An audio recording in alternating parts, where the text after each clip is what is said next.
Olá, eu sou o professor Marcos Sorrilha, seja muito bem-vindo, seja muito bem-vinda ao meu canal. Como a NFL nos ajuda a compreender a história dos Estados Unidos.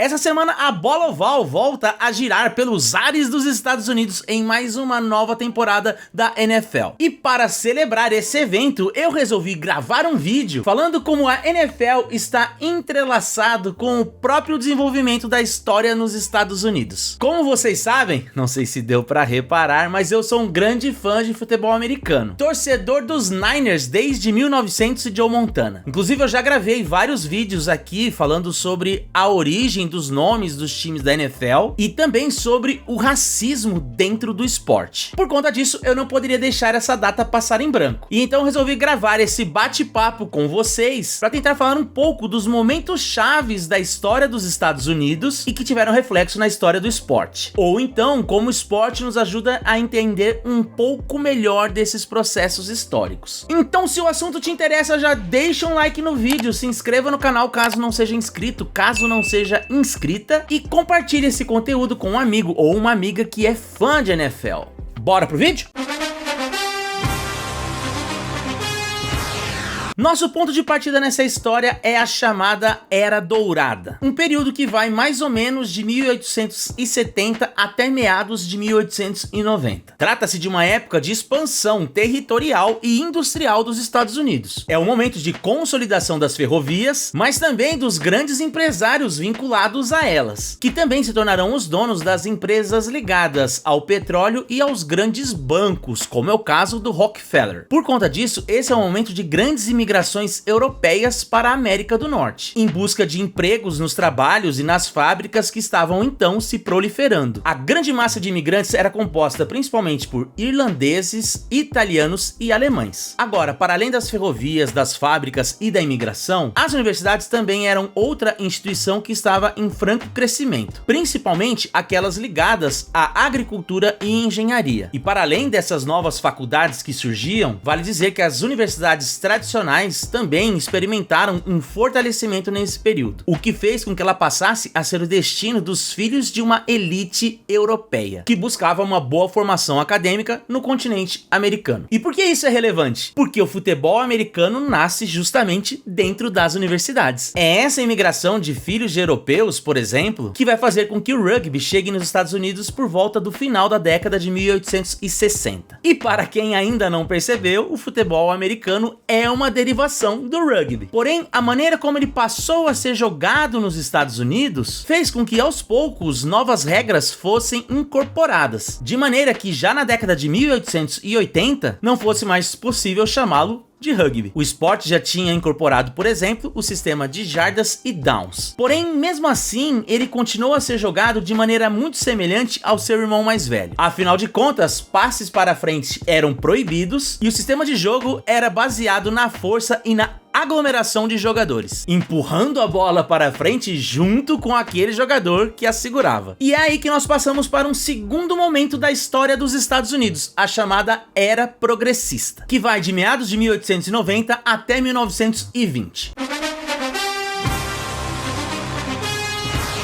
A Era Progressista é marcada principalmente pela expansão dos Estados Unidos pelo continente e pela ingerência maior dos presidentes na economia do país. O interessante é que essa maior expansão dos Estados Unidos pelo continente, que nós vamos chamar de imperialismo, foi responsável, por exemplo, pela difusão do beisebol na região, uma vez que o beisebol era o esporte queridinho da América e também o esporte mais popular, muito praticado pelos membros das Forças Armadas, que naquele momento possuía como seu grande braço a marinha. Então, pelos lugares onde a marinha americana ia passando, o beisebol ia sendo levado com ela. Agora, no que diz respeito à política interna, esse período é marcado pela forte intervenção dos governos na economia, atuando contra trustes, monopólios, apoiando os sindicatos, criando leis trabalhistas, entre outras coisas. E é aí que o futebol americano também encontra um paralelo com a história, porque no início do século XX, não apenas ele estava muito longe de ser um esporte popular, como ele também era evitado porque ele era muito violento. No ano de 1905, por exemplo, nós tivemos a morte de mais de 20 atletas. E quando nós falamos atleta, nós estamos falando basicamente de jovens universitários. E essa violência dentro do esporte não estava ligada apenas à forma como ele era jogado. Existia também uma espécie de orgulho entre os jogadores que gostavam de contar vantagens sobre o número de adversários que eles deixaram machucados durante uma partida. Foi então que nesse mesmo ano, em 1905, o então presidente Theodore Roosevelt reuniu os representantes das principais universidades que jogavam futebol americano, exigindo que elas criassem novas regras a fim de acabar com a violência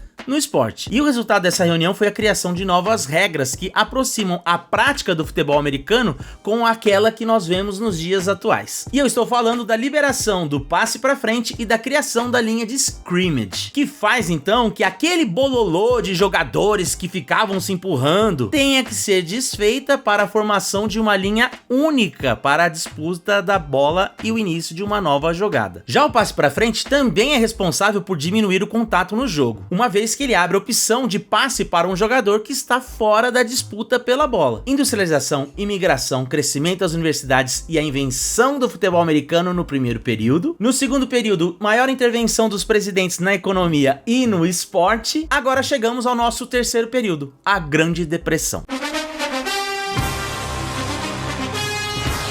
Como eu disse, o futebol americano era basicamente um esporte universitário. Uma liga profissional só vai surgir por volta de 1910 e 1920, quando ela recebe esse nome de NFL. No entanto, ela estava longe de ser uma liga popular. As universidades ainda eram aquelas que atraíam o maior número de torcedores. E havia até mesmo uma discussão de quem eram os melhores jogadores, as melhores equipes, se eram as universitárias ou as da liga profissional. Foi então por conta da quebra da Bolsa de Valores e o início posterior da Grande Depressão que se idealizou um jogo beneficente para ajudar os trabalhadores desempregados e que juntassem os dois principais times, o Notre Dame representando os universitários e o New York Giants representando os profissionais. Esse jogo foi realizado em dezembro de 1930 e toda sua arrecadação foi revertida para trabalhadores desempregados. E o vencedor do confronto foi o New York Giants, com um sonoro 22-0, acabando com qualquer dúvida de qual categoria era mais forte. A liga profissional mostrava que tinha vindo para ficar. Agora, sobre essa questão do desemprego, sobre a necessidade de geração de trabalho e desenvolvimento econômico, que é uma das características tão fortes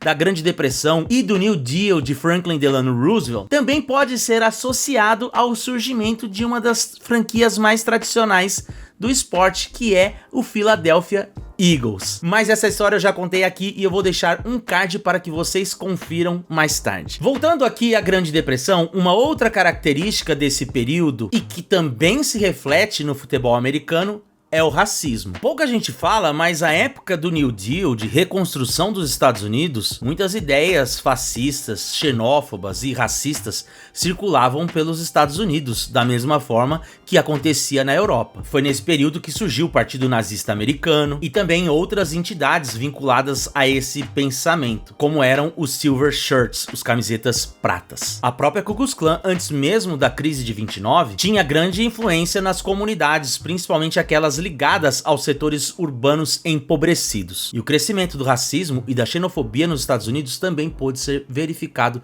no futebol americano. Durante os anos de 1933 e 1946, nenhum jogador afro-americano ou descendente de indígenas foi contratado por nenhuma equipe profissional. É verdade que nunca houve um pacto formal indicando essa proibição, mas ao que tudo indica, um acordo sombrio e silencioso foi sim travado pelos presidentes das franquias de então. Sobre o racismo na NFL é um outro assunto que eu já também gravei um vídeo e eu vou deixar um card para que vocês confiram mais tarde. Porém, esse é um tema que nos leva para o quarto momento da história dos Estados Unidos que se entrelaça com o futebol americano. E eu estou falando dos Civil Rights e a Era do Consenso.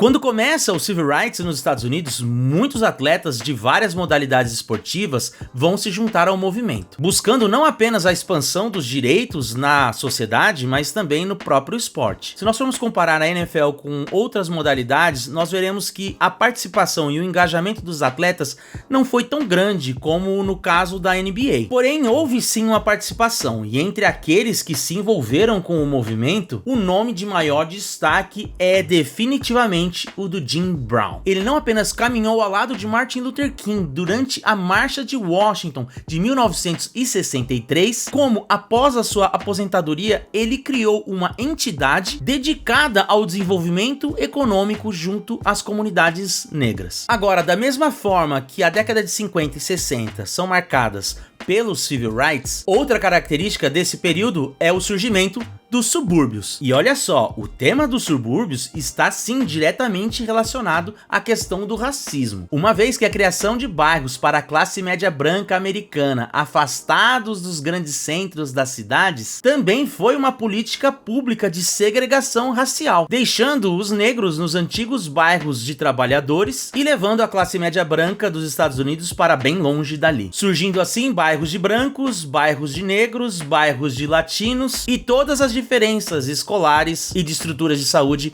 que existem em cada um deles. Agora, por outro lado, é verdade também que é justamente com a criação dos subúrbios e a expansão de um American Way of Life baseado no consumo de eletrodomésticos e da televisão que vão ser responsáveis pela popularização do futebol americano. No final da década de 50, a realidade dos televisores nos lares americanos já era algo nítido de se ver. E foi então que a final de 1958 da NFL entre os Giants e os Colts foi a grande responsável por um dos maiores índices de audiência da televisão americana até aquele momento. A América parou para assistir aquela decisão, o que gerou cada vez mais não apenas o interesse do público, mas também de empresários que queriam investir dinheiro na modalidade esportiva. Claro, em busca de rendimentos financeiros. E foi assim que surgiu uma concorrente temporária da NFL, a AFL. Entre 1960 e 1966, existiram, portanto, duas ligas de futebol americano, a tradicional NFL e a AFL, que vinha ganhando espaço entre torcedores e admiradores do esporte. E mais uma vez, a discussão surgiu.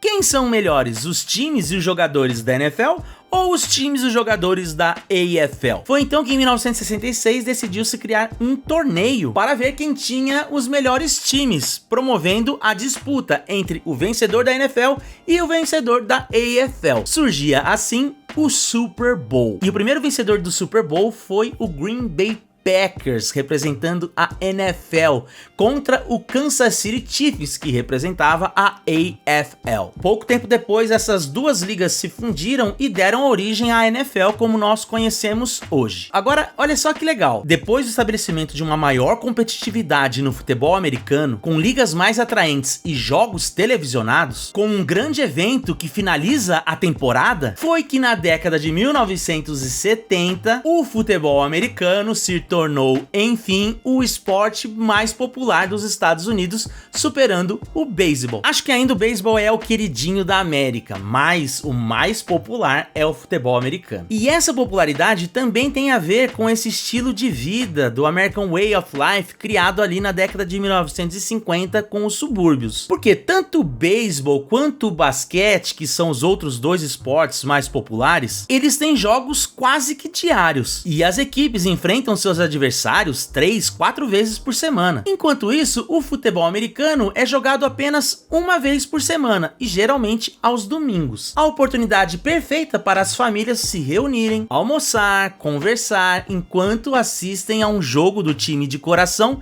em volta do televisor. E isso fica muito nítido no Super Bowl, que é quando os amigos do bairro, os familiares, se encontram para assistir ao congraçamento da temporada. E a participação de toda a família nesse último jogo da temporada ficou ainda mais evidente quando o intervalo do Super Bowl passou a possuir grandes estrelas do entretenimento. Os intervalos do Super Bowl até o ano de 1993 eram bem sem graças. Apenas com a presença de fanfarras, dançarinas, cheerleaders, que eram responsáveis por animar o público durante o intervalo. O que fazia com que quem via o jogo de casa pela televisão geralmente mudava de canal na hora que o jogo estava parado, fazendo com que o preço do anúncio no Super Bowl também caísse, uma vez que as pessoas mudavam de canal em busca de um outro programa mais divertido. Isso até o Super Bowl de 1993. Na 27ª final da temporada da NFL entre Dallas Cowboys e Buffalo Bills, ninguém mais, ninguém menos do que Michael Jackson, o rei do pop, realizou uma apresentação no intervalo do evento. Desde então, grandes nomes da música pop passaram a se apresentar nesse horário, que passou a ser o prime time da televisão americana, quando as principais propagandas do ano são apresentadas para o público estadunidense. Palmas, palmas, o Tocantins inteiro pra você, Lady Gaga, você é ridícula! E se nós pararmos para pensar, isso também dialoga não apenas com a história dos Estados Unidos, mas com a história do mundo de maneira geral. Afinal de contas, naquele período nós estávamos falando e começando a vivenciar um processo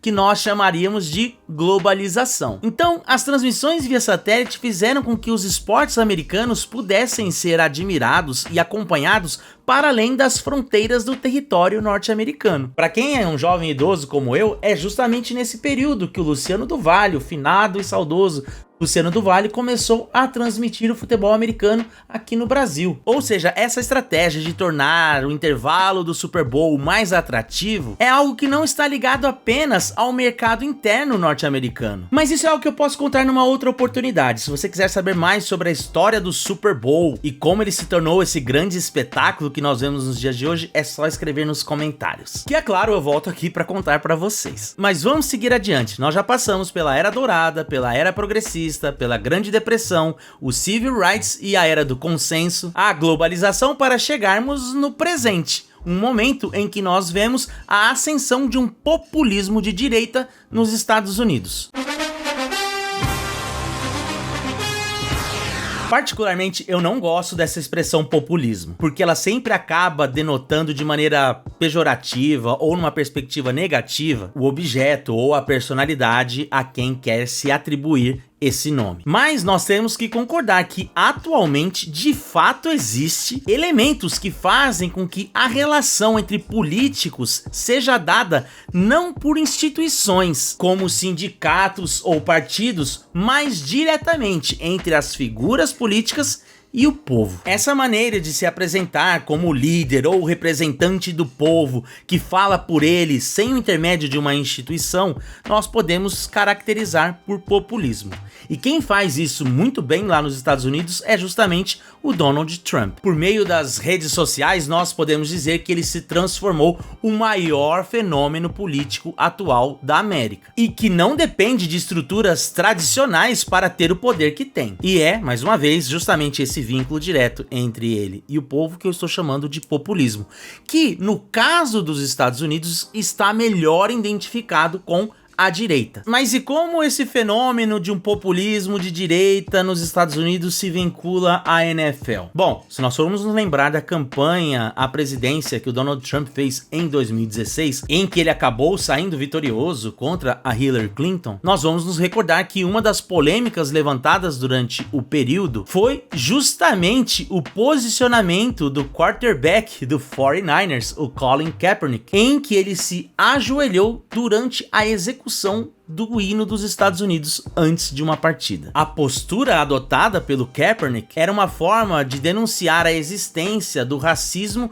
e da perseguição da polícia contra as comunidades negras. No entanto, isso foi visto como um ato de antipatriotismo por parte do então candidato, o Donald Trump, que durante sua campanha disse que os presidentes das franquias da NFL deveriam punir com a expulsão qualquer jogador que se ajoelhasse durante a execução do hino nacional. Não coincidentemente, foi exatamente isso que aconteceu com o Colin Kaepernick, que nunca mais conseguiu jogar profissionalmente. E desde então vem surgindo um discurso dentro da direita americana que diz que a NFL dobrou seus joelhos para a cultura woke, dizendo que estão muito inclusivos, com a adoção de pautas identitárias, o que afasta o esporte dos valores verdadeiramente patrióticos. Claro, evidentemente, aquilo que eles consideram como sendo valores americanos. Mas aí, o que vocês acharam? Gostaram dessa viagem no tempo em que o futebol americano foi o nosso condutor